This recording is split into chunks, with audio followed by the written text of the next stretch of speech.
On this episode of the Bobcats Sports Showcase, we'll take a look back at a few teams and their fall seasons, along with winter athletes hitting the hardwood. A new episode of the Bobcats Sports Showcase starts now.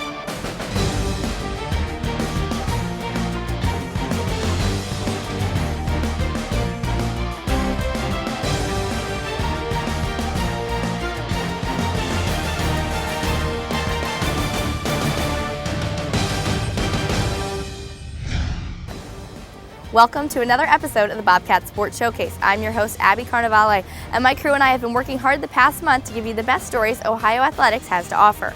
First up, a piece by the men's basketball reporter Sean Neidig. The team is in the early stages of their season, with the first win coming on November 7th against Indiana Tech. Sean sat down with head coach Saul Phillips to see how the team is ready for the new season.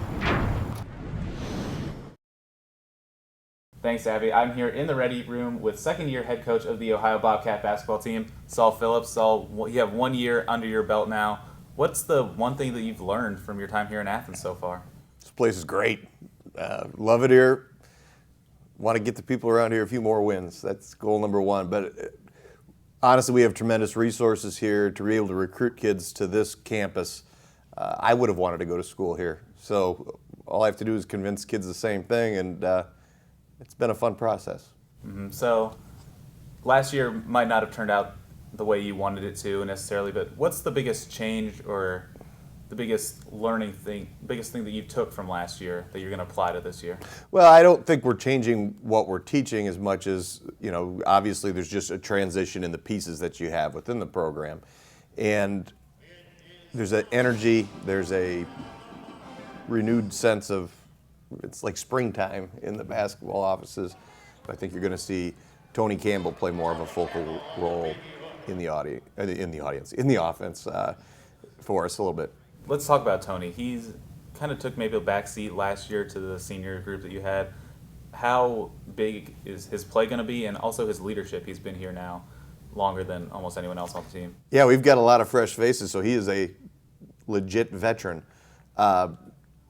He has taken a big step forward in terms of being aggressive, demanding the ball. He can score it in a bunch of different ways. He calls the three-pointer his secret weapon, but when you take 4 of them a game, I don't think it's much of a secret anymore. You talked about the new faces, 6 new freshmen. How important are they going to be at the beginning of the season, and where do you want them to get to by the end of the season? Most of them will assume somewhat reserve roles early on here, but their roles will grow as they grow. They've done a terrific job coming in, and even on an established team, I think a lot of them will be knocking on the door for some playing time anyway. 2 guys that are technically returning, but they didn't see any playing time on the floor last year. They had to sit out because they transferred, Jerron Simmons and Kenny Kaminsky. How important are they going to be on the court for this team, knowing your system and helping out those guys, and also in the locker room or in the huddle? For everybody watching us, there'll be new faces, fresh faces, but they're more the grizzled veteran types, and they have both done a great job of helping these freshmen along kind of understand what it takes in terms of work habits, things off the floor that they have to get done. What are your goals for the MAC season specifically, and then just your season overall? I've got a long-term goal and a short-term goal. My long-term, I'd like to just put wins on top of wins every year. So it is a gradual build to becoming a solid program year in, year out. This year, listen, start at the baseline. I don't want another losing season. That wasn't very fun. Can we do significantly better than that? You know what? Let me take a peek at our guys in the preseason. I'll set a goal for the MAC by then. But realistically, you want this program to be at a point where every year you go and say, if things shake out right, we could be in the mix. All right, Coach, thanks for taking the time to sit down with us. Bet. The Bobcats are in action for their first regular season game against Florida Gulf Coast tomorrow in the Convo at 2 p.m. Now back over to Abby with more on the Green and White. Coach Phillips mentioned Jerron Williams and Kenny Kaminsky to our reporter Sean, and Sean's colleague wanted to dive into the 2 transfers' career. Our other men's basketball reporter Michael Drapto got to catch up with the 2 to see how they're excited to hit the hardwood this season.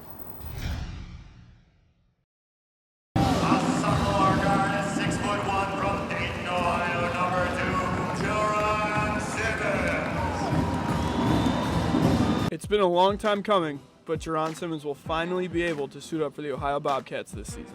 I'm real excited. I mean, I'm so excited, words can't even explain how excited I am. Just playing that scrimmage last weekend, it kind of teased me a little bit that it was right around the corner and I'm ready to get it started. Simmons finds himself in an interesting position. After sitting out last season due to NCAA transfer rules, he is now the Bobcats' starting point guard and one of the most important players on the team. I would say it's the most important position on the court. And not only has he played at a high level, but he's such a team-first guy.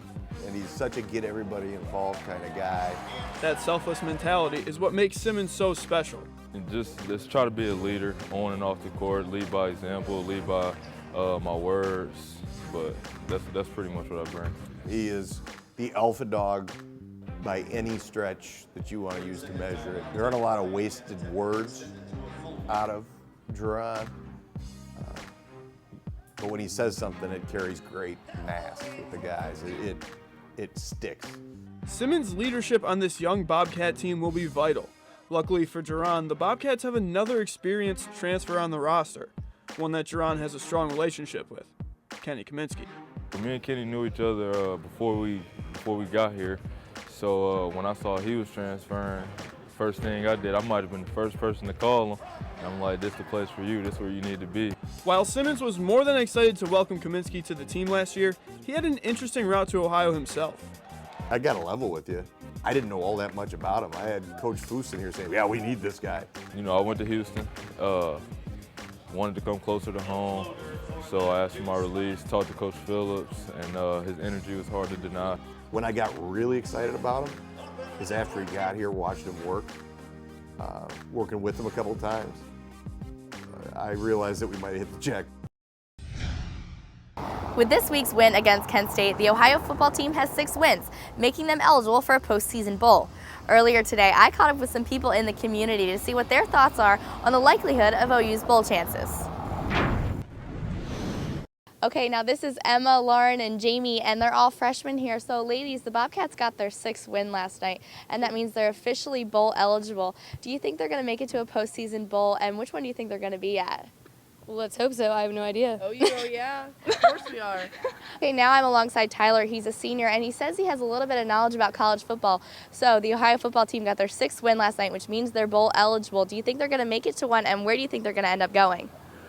Honestly, yeah, I think they do, especially last night was great. They played really well, had a lot of energy. As far as a bowl game, I would say maybe the Belk Bowl. So this is Hannah, Ashanti, and Emily. Now they're all sophomores here, and they say they have a little bit of college football knowledge, but I'm going to test them a little bit. So Ohio football got their 6th win last night, and they're officially bowl eligible. So where do you think they're going to end up going? Probably the Little Caesars Bowl. Yeah. Okay, what about you, Ashanti? Chipotle. Like the Chipotle bowl? Yeah. Like the actual steak Like- or the chicken or like I like burrito? sofritos. Okay, next to me now is senior RP. Now, Ohio got their 6th win last night, which means they're officially bowl eligible. Do you think they're going to get a bid, and where do you think they're going to end up going? If they stay on 6 wins, they're probably not going to get a bid. But if they get 7, I could see them going to maybe Boca Raton. Okay, perfect. That's the best place to be in December, right? Oh, yeah, can't argue. Before they get to a bowl, though, the Ohio football team has 2 more games in their regular season. One against Ball State this Tuesday and another against NIU on November 24th. We took a look back and compiled season highlights to remember how the Cats got to where they are now in the season. And still out there is J.D. Sprague at quarterback, 1st and 10, throws a laser through the right side. Brendan Cope dodges through tackles on the run, right sideline. 40, 35, 30, on the run, 20, down to the 15 and bumped out of bounds. Out of the shotgun, trips to the right, nobody left. Ohio brings the blitz again, throws high, it's intercepted. Javon Johnson caught it, he's going to take it to the house.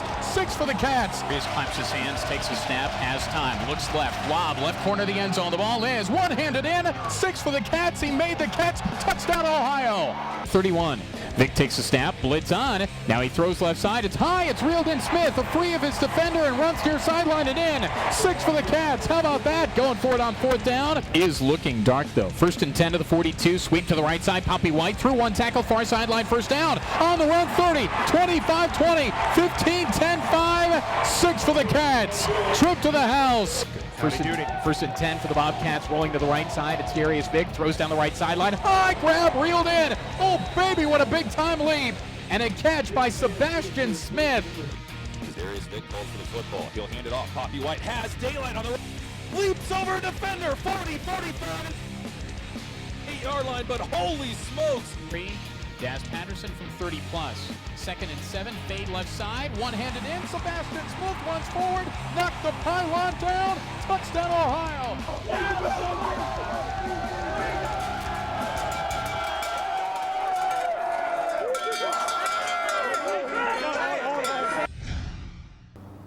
The best athletes are always the ones who continue to get better. Ohio receiver Sebastian Smith is the epitome in the first 3 years of his career as a Bobcat. The Ohio football reporter Carly Bell met up with Smith to get to know his on-field mentality that resulted in constant improvement.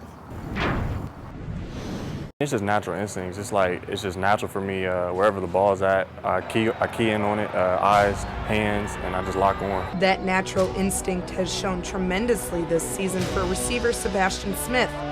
Throughout his 3 years here for the Ohio Bobcats, his impact has grown drastically each season. Smith had 12 catches for 85 yards in his first season in 2013. That number grew tremendously in 2014 with 31 catches for 385 yards. He surpassed that this season with 51 receptions for 632 yards. Quarterback Darius Vick has noticed the change. You can really see this year that he's having fun, that he believes that he's the best player on the field at all times and that he can't be stopped. And I think that's really shown in his game, the way he's just carrying himself on and off the field. I believe it just comes down to just doing your part as an individual. You know, there's 11 guys on the field. It comes down to doing my part, and that's what I go into the game thinking and come out of the game thinking. Like next play, I gotta convert for a first down, or I gotta make this play for a touchdown, or whatever it is. Just coming down to just doing my part. Even ESPN recognized what he's done on the gridiron, where Smith's amazing diving catch against Bowling Green was featured as one of SportsCenter's top 10 plays. Actually, in the hotel, I was thinking about, last year I made it twice. This year, I haven't made it yet, and I was thinking, like, it's time, I got to make a play. But most of his big plays come when the Cats really need it. A lot of them are on third down, to be honest, and it's not like they have a separate stat that says, oh, he caught this ball on third down, but anytime it's third down and long or I need a big catch, most of the time, if you look, it's been Seabass. And Smith has to adapt to just more than Vic behind center. We have active quarterbacks, me, JD, and Greg, so when we're scrambling, we always have to be on the same page. And so far, Seabass has just been right there, an open spot, and he just looks to get the ball no matter if it's in traffic or not. I talk to all the quarterbacks. When a play breaks down, they know what I'm going to do, or whatever route we're running, they know what I'm going to do. I just communicate well with the quarterbacks, all three of them, so I'm comfortable with all three of them when they're in the game. No matter who's snapping the ball, Smith wants to keep on shining and growing as an athlete. It's just a blessing, I always think about progression. I look at my stats last year and I've surpassed those. I'm looking just to grow as a player, Sky's the limit for me, and I'm just going to keep working hard. Fans come to see the games, see the athletes, watch the highlights, and listen to the voice they've heard for years. But few have ever seen the mouth it comes from. Showcase reporter Max McDoulan caught up with the man behind the mic to see how his experience as the PA announcer has created relationships with the fans of Ohio athletics. If you're at an on-campus sporting event at Ohio University, then most likely you've heard Lou Horvath's voice resonating throughout. But while all fans hear his voice and many know his face, not everyone knows his story. So we met up with Lou to find a little bit more about the man behind the mic. I've done soccer and women's basketball longer than most of the other sports, which would probably be about anywhere from 15 to 10 years. My favorite sport to watch is probably soccer. That's my first love. My favorite sport to call would be volleyball because it's open-ended for me. When you've dedicated so much time to something like this, you're going to come up with a few of your own lines and phrases that every fan knows. And Lou certainly has a fair share of his own. There was a really soft touch in the middle one day for a score. And I said, it's a mashed potato sandwich, because what could be softer in the middle than a mashed potato sandwich? No deposit, no return is one of my favorites. That's not coming back. Just a bit outside, which of course I stole from Bob Uecker. But most of the stuff is mine, and it just comes to mind. I don't write this stuff out. I don't script it. And I try not to be too repetitive. While this job is a great deal of fun and games, on a serious note, Lou also sees this town and university as quite the environment. The Athens mystique has created a dedicated and memorable man who, like many, feels lucky to call this town home. I've only missed maybe 5 basketball games in the Convo since 1970. So having the opportunity to be down there in that chair, to talk to people who are like me, and I've had friends come up and say, it's really great that you're doing this, just because I'm part of the community, and we all are a thread in the tapestry that's Athens, and Athens is a special place. Lou Horvath is a staple at Ohio volleyball games, almost as much as the team itself. Speaking of the volleyball team, our team is still one of the top offenses in the MAC. Our reporter Josh Gregory met up with the team to better understand how the Lady Cats attack on the court. The Ohio volleyball team leads the MAC East Division and boasts a 21-6 overall record this season. Their offensive play at the net is a big reason for their success. The Cats currently lead the MAC in points per set with a recorded average of 16.89 points. Assistant coach Adiel Apolinario works with the middles and setters and helps them develop their attack. I think the key is finding the right people, finding the right people that's going to play the best together. Karen is that type of person that she sees the game so well. She reads the game so well, so her ability to put herself in the right situation at the right time is critical. The front row uses a couple different strategies to trick the opposing defense. Here's one where Abby Gilliland sets the ball behind her to confuse the blockers, and then Allie Lake is going to hit the ball in the empty space, resulting in a kill. Another tactic is a quick set. Here, Gilliland will lightly set the ball, and in this case, Karen Bull will hit it down so fast that the defense can't react in time, also resulting in a kill. If you go cross court, you're going to hit the setter, which takes her out from the play, so she's not able to set the ball. One of the main jobs of an outside hitter is to put the opposing defense in uncomfortable situations. Their job as hitters is to kind of find the opportunities that they have to swing off hands, to try and catch someone out of their defensive position and ultimately try and either score a point or get them in an uncomfortable situation. Now, having a player who can play well in different positions on the front row gives the team a lot of options when setting up an attack. And the Cats look to Shelby Walker for that different mix of abilities. Yeah, Shelby just that. She's a very unique situation. She's that type of kid that you can put on the outside, she can get the job done for you. You can put her in the middle, she can get the job done for you. As a coach, it's always great having options. That's one of the best things as a coach you could ask. And having a well-balanced front row leads to a strong and dynamic Bobcat offense. A huge component of Ohio volleyball's success this year has been a younger face on the court. Ohio volleyball reporter Marissa Salopek met with freshman Erica Walker to understand how her transition to college athletics has looked seamless from the outside. Coming out of high school with 1,000 career digs and countless honors and awards under her belt, the Ohio volleyball team knew they found something special in defensive specialist Erica Walker. Making the jump from high school into college as a student athlete was an intimidating experience for Walker. But this freshman's transition has been quick from the beginning, since she was presented with a spot in the starting lineup. I think one of the biggest differences is probably the speed of the game and also the mentality of the game. I mean, me being 18, I'm out there playing with girls who are 3-4 years older than me, so it can get a little mental at times. Walker came to OU with a foundation of 9 years of competitive gymnastics and competing for a high-level club program. Assistant coach Maggie Kuchar said these, combined with her hard work and relentless effort, fit her well into this group of girls. I think she has kind of this natural ability to just always be consistent. She comes in to every match very focused, and so whether it's a pressure situation where she has to serve or a moment that she's going to have to serve receive, that she's focused and that she's back there, and you kind of always know that you're going to get a high level from her. Walker credits many of her upperclassmen teammates for pushing her on and off the court.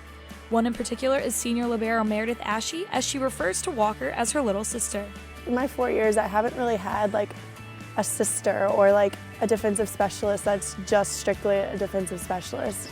So I feel like we have that connection, and it's just great. I mean, because Brooke is a setter DS and Mal's a hitter DS, so it's nice to just have that one strict DS that I can relate to and talk about things with. And coaches and teammates, along with Walker herself, have seen her grow throughout the season into a more natural player on the floor. A typical freshman, You want to be perfect and you don't want to mess up, especially in front of, I guess the fans that have never really seen you play before. In my very first game, I got all the jitters out and I was like, okay, like I belong here. This is what I should be doing, and it was a good feeling. Ohio volleyball has a history of being elite, with several national tournament appearances, but they aren't the only team with impressive postseason appearances.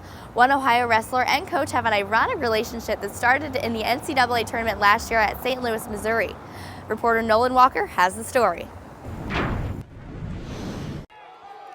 Sparty Chino is the 157-pound wrestler for the Bobcats and in his 5th year at Ohio, where he continues his education through a full-time MBA program. Coincidentally, Emmanuel Kerr-Brown, who Chino knocked out of the NCAA tournament last year, is in the same MBA program and volunteers with the team. It was actually funny because he told me that day that he was coming to Ohio for the MBA program. He just got accepted, and I just got accepted right before the tournament. We talked, and it was kind of funny, right? Like, all right, man, well, I'll see you next year. And then the bracket started shaking up, and I kind of started seeing where it was going. And I was like, oh, man, we're about to wrestle. Now that Kerr-Brown is at OU, he has an adapted role to the team as a volunteer coach. His role is kind of developing a little bit. His is different than Eric's or mine or Colt's. You know, we're here all day long. We can sit in the office and talk about practice, talk about this, talk about everything else. You know, he's in class, can't make it to every single practice. He does work out with a lot of guys early, things like that. With Kerr-Brown, the Bobcats are benefiting from his successful experiences and different styles of wrestling. It's great having another body in the room, someone to pushes you in different ways, bring some different training tactics, some different techniques. Well, I think he has a lot to offer. Obviously, he's been there. You know, he came from Duke's Division I program. He kind of saw a transition there. So I think he can offer some insight to all kinds of guys what it takes to get from one level to the next. And with Chino's busy schedule, he has the convenience of practicing with a skilled wrestler who shares the same rigorous course load. I think it's huge for me getting extra workouts in, especially with my master schedule, just having class conflicts and whatnot. It's great to have a high caliber wrestler come in, work in some positions that I'm maybe not as good at, and it's nice not having him as an opponent anymore.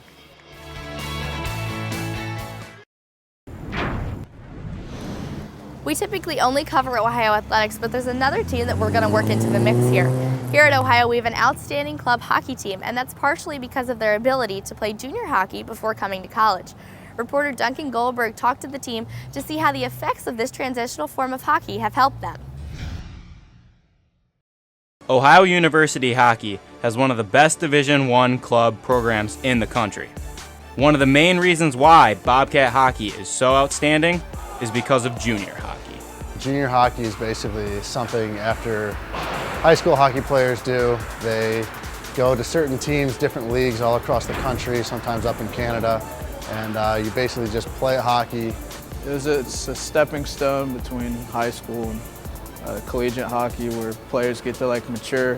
Typically we recruit through junior hockey, but we have a few players, or one player in particular, that came directly out of high school. Most of our guys went and played junior hockey, and our typical freshman is about 20 years old. With junior hockey, players can play until they are 21 years old before they have to make a decision on their future plans. This means that some players are legally allowed to drink alcohol even before their freshman year of collegiate sports. I came into college at 21 as a 21-year-old freshman, so it's pretty funny during orientation seeing a bunch of 18-year-olds come out of high school, and it's a little different. I saw a couple of high school friends, and they're actually a grade under me. They were seniors, and they were like, "Oh, you go here?" Question mark. And I was like, "Yeah, I'm a freshman." And then they're like, "Really?" It's kind of funny. And I just told them I was out playing hockey for 3 years. The years that these athletes spend between high school and college playing hockey may seem like an abstract rule, but it can help them succeed on and off the ice. Oh, I mean, it helped me mature, that's for sure. Trying to go into college and play against some guys at the age of 18, maybe you're not fully developed, and then being able to get those 3-4 years sometimes, and really physically you get bigger, mentally you're just more mature. In football and basketball, they kind of just go from high school right into college. In hockey, there's those few years they go play junior hockey. I think it matures them a little bit in terms of, obviously physically they're going to be more mature at 21 years old, but also a little bit mentally. It gives them a chance to come into school a little bit later, maybe have a little bit more time to realize what they want to do with their lives. We wanted to feature another fall sport, and our Ohio field hockey reporter Matt Stevens did just that. He accumulated highlights from all over the season to look back on what they did. The Ohio Bobcats field hockey team finished their season 8-10 and 3-3 in the Mid-American Conference. The Bobcats' ultimate goal of winning a MAC championship came to a close in the MAC tournament semifinal match in a 2-1 loss to the MAC champion Kent State Golden Flashes. The Cats concluded the season on a 3-game losing streak. Much of Ohio's struggles were due to a lacking offense. The team finished the year with a shooting percentage of only 19.2%. Ohio's offensive highlights came through their ability to force penalty corners. Many of Ohio's 41 goals throughout the season were due to the Cats' ability to force 131 penalty corners through 18 games on the season. Ohio averaged 7 corners per game consistently throughout the season. Maria Russell was the driving force for Ohio in 2015.